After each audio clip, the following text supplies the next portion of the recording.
10 तक गिनूंगा। राम लिखते ही, पढ़ते ही, सुनते ही, देखते ही या दिखते ही मन में जो पहला विचार आता है उसे बांध कर रखिए। पूछूंगा 1 2 3 4 5 6 7 8 9 9 9 हाथ काट कर रख दूंगा ये नाम समझ आ जाए तो।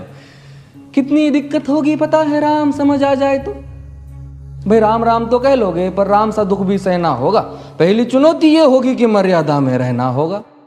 और मर्यादा में रहना मतलब कुछ खास नहीं कर जाना है, बस त्याग को गले लगाना है और अहंकार जलाना है। अब अपने राम लला के खातिर इतना ना कर पाओगे और शबरी का जूठा खाओगे तो पुरुषोत्तम कहलाओगे। काम क्रोध के भीतर रहकर तुमको शीतल बनना होगा। बुद्ध भी जिसकी इच्छाओं में बैठे वैसा पीपल बनना होगा ये सब कुछ, और वो भी शून्य में रहकर प्यारे। तब ही तुमको पता चलेगा कि कितने अद्भुत राम हमारे। सोच रहे हो कौन हूं मैं? चलो बता ही देता हूं। तुमने ही तो नाम दिया था मैं पागल कहलाता हूं।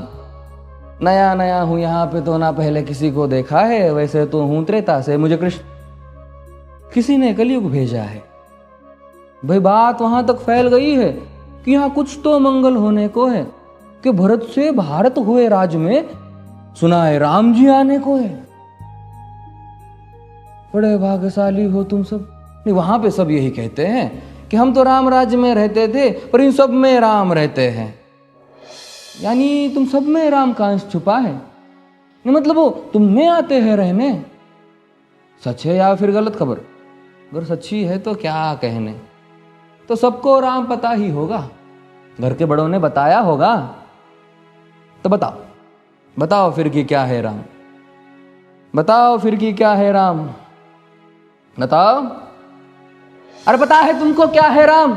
या बस हाथ धनुष तरकश में बान, या वन में जिन्होंने किया गुजारा, या फिर कैसे रावण मारा लक्ष्मण जिनको कहते भैया, जिनकी पत्नी सीता मैया। फिर ये तो हो गई वही कहानी, एक था राजा एक थी रानी। क्या सच में तुमको राम पता है? या वो भी आकर हम बताए? बड़े दिनों से हूं यहां पर, सब कुछ देख रहा हूं कब से। प्रभु से मिलने आया था मैं, उन्हें छोड़कर मिला हूं सबसे। एक बात कहूं अगर बुरा ना मानो, नहीं तुम तुरंत ही क्रोधित हो जाते हो। पूरी बात तो सुनते भी नहीं, सीधे घर पर आ जाते हो। ये तुम लोगों के नाम जपो में पहले सा आराम नहीं। ये तुम लोगों के नाम जपो में पहले सा आराम नहीं। इस जबरदस्ती के जय श्री राम में सब कुछ है, बस राम नहीं। ये राजनीति का दाया बाया जितना मर्जी खेलो तुम। दाया बाया, अरे दाया बाया ये तुम्हारी वर्तमान प्रादेशिक भाषा में क्या कहते हो उसे? हाँ वो लेफ्ट एंड राइट।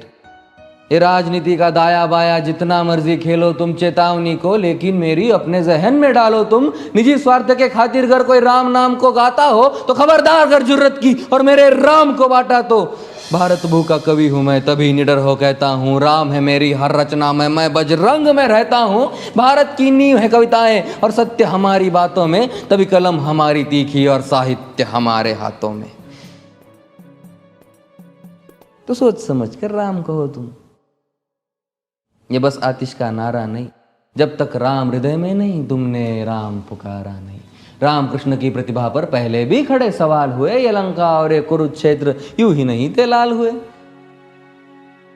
अरे प्रसन्न हंसना भी है और पल पल रोना भी है राम। सब कुछ पाना भी है और सब पाकर खोना भी है राम।